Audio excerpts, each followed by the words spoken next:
Terima kasih pemirsa, Anda masih setia di Agropolitan News.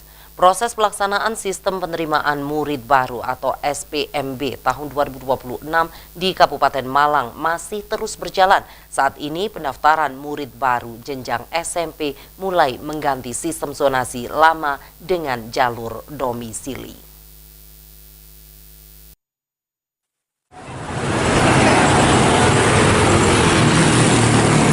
Pelaksanaan sistem penerimaan murid baru atau SPMB jenjang SMP negeri di Kabupaten Malang masih berlangsung. Saat ini memasuki tahapan pendaftaran jalur domisili untuk jenjang sekolah menengah pertama negeri tahun ajaran 2026 hingga 2027.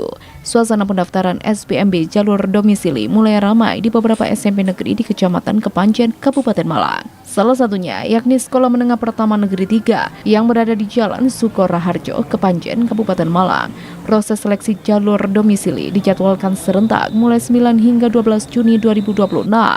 Sedangkan pendaftaran dilakukan secara online. Salah satu wali murid, Heri Wahyudi, mengungkapkan usai melakukan pendaftaran anaknya secara online dan langsung menuju ke sekolah untuk melaksanakan verifikasi dan validasi data. Warga desa Karangpadang, Kecamatan Pakesaji, Kabupaten Malang menyebutkan berkas pendaftaran untuk jalur domisili meliputi akta kelahiran, surat domisili, surat keterangan lulus atau SKL, hingga surat pernyataan orang tua. Menurut Heri, ia tidak terkendala soal administrasi pendaftaran karena pihak panitia SPMB di SMP Negeri 3 Kepanjen turut membantu calon wali murid yang mendaftar ke sekolah. Kalau persyaratannya secara umum apa saja, Pak? Ada surat keterangan lulus, akte kelahiran kakak, sama TKA. Oh, TKA juga. Dari sebelumnya SD mana adiknya, Pak? SD Lilautot Penarukan. Oh gitu. Pak, tadi ada kesulitan nggak, Pak, selama pendaftaran online? Oh, nggak ada. Dibantu tadi sama. Tadi untuk verifikasi data-data yang kurang, terus sama map-nya disesuaikan. Map-nya?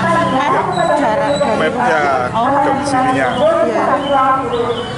Daftar online juga, Pak? Tadi online juga.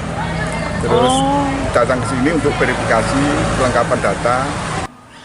Penempatan dalam domisili didasarkan pada pemeringkatan skor jarak rumah calon murid baru ke sekolah tujuan dalam radius wilayah satuan pendidikan. Di antaranya domisili 1 untuk calon murid yang bertempat tinggal di desa atau kelurahan yang sama dengan lokasi sekolah dengan kuota maksimal 60%. Sedangkan domisili 2 diperuntukkan bagi calon murid yang bertempat tinggal di desa atau kelurahan dalam satu kecamatan yang sama dan kecamatan lain yang beririsan dengan lokasi sekolah dengan kuota minimal 40% sebagaimana tercantum dalam lampiran. Dari Kabupaten Malang, Max Munir, ATV melaporkan. Harga emas kembali turun setelah sebelumnya sempat mengalami kenaikan dengan kondisi perekonomian yang masih lemah, membuat masyarakat memilih menjual perhiasan emas mereka demi bertahan hidup maupun untuk kebutuhan mendesak lainnya.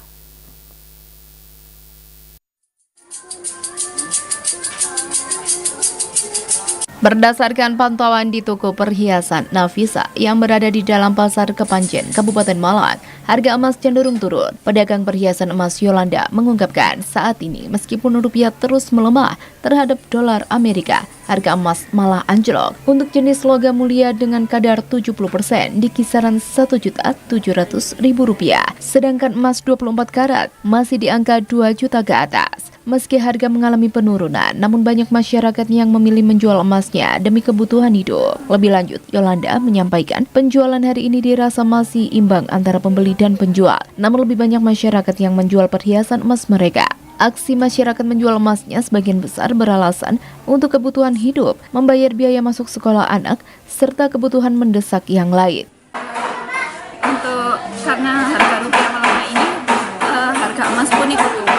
Untuk saat ini yang kadar 70 itu harganya per gramnya 1.700.000.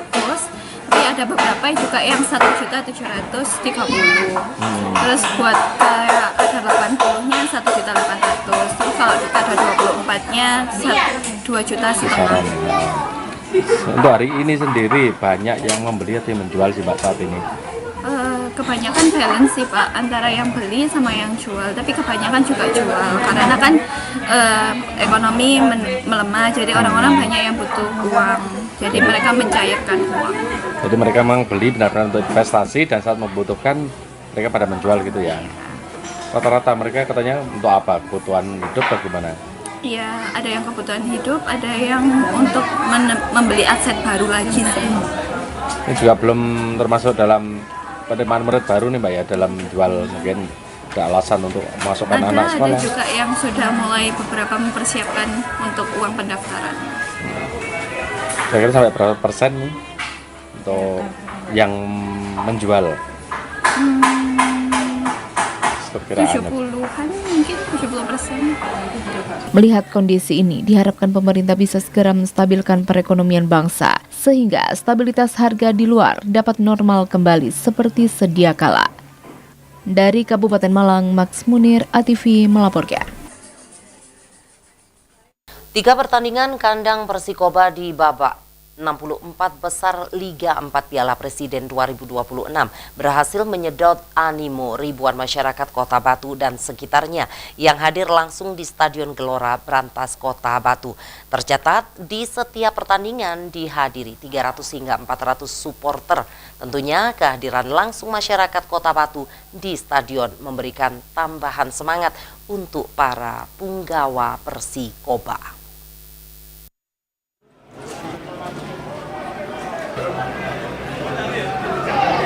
3 pertandingan kandang Persikoba di babak 64 besar Liga 4 Piala Presiden 2026 berhasil menyedot animo ribuan masyarakat Kota Batu dan sekitarnya yang hadir langsung di Stadion Gelora Brantas Kota Batu.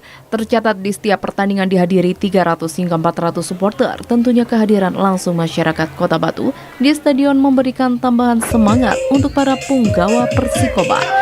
Setelah musim sebelumnya Persikoba selangkah lagi promosi ke Liga 3, musim ini menghadirkan harapan baru dengan performa tim membaik, manajemen berbenah sehingga peluang melaju lebih jauh terbuka.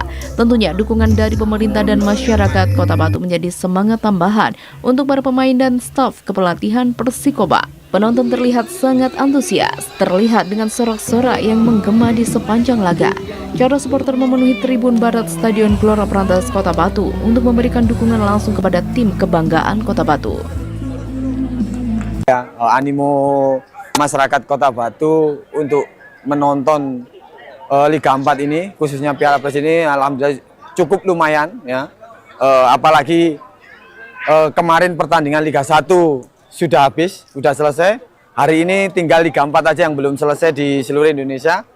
Makanya alhamdulillah antusiasnya sangat bagus. Pertandingan yang berlangsung dalam atmosfer meriah dan kondusif dengan didukung pengamanan yang terlihat di sekitar area stadion, sehingga baik supporter tuan rumah maupun supporter tamu merasa aman dan nyaman dalam mendukung tim kebanggaannya.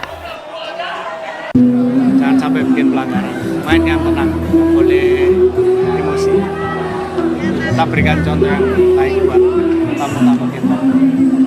Pak Eli melihat antusias warga Kota Batu Pak seperti apa Pak? Ya, Secara nasional ini. Alhamdulillah tiap pertandingan masih di angka 350. Mudah-mudahan nanti berikutnya masyarakat mungkin banyak yang belum tahu ya ini ada pertandingan. Kalau nanti kita publish mudah-mudahan banyak yang hadir di stadion. Selain itu, regulasi pada putaran nasional Liga 4 Piala Presiden 2026 memperbolehkan supporter tim tamu untuk hadir langsung di stadion, sehingga gelaran Piala Presiden 2026 yang dilangsungkan di Kota Batu memberi efek positif untuk sektor pariwisata dan UMKM.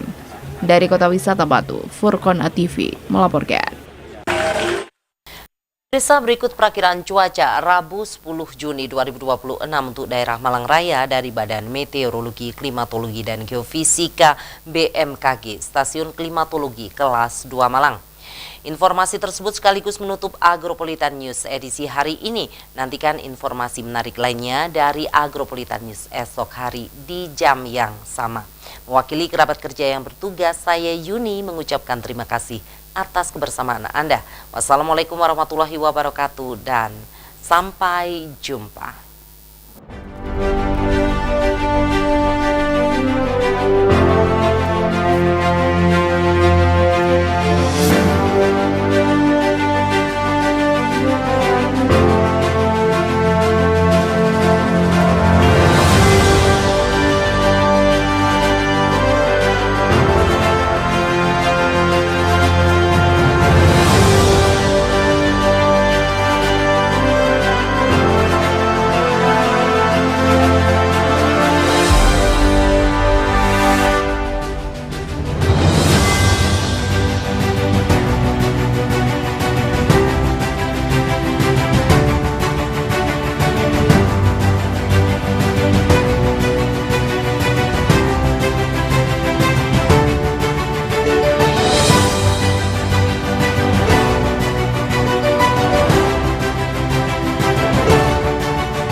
Iya.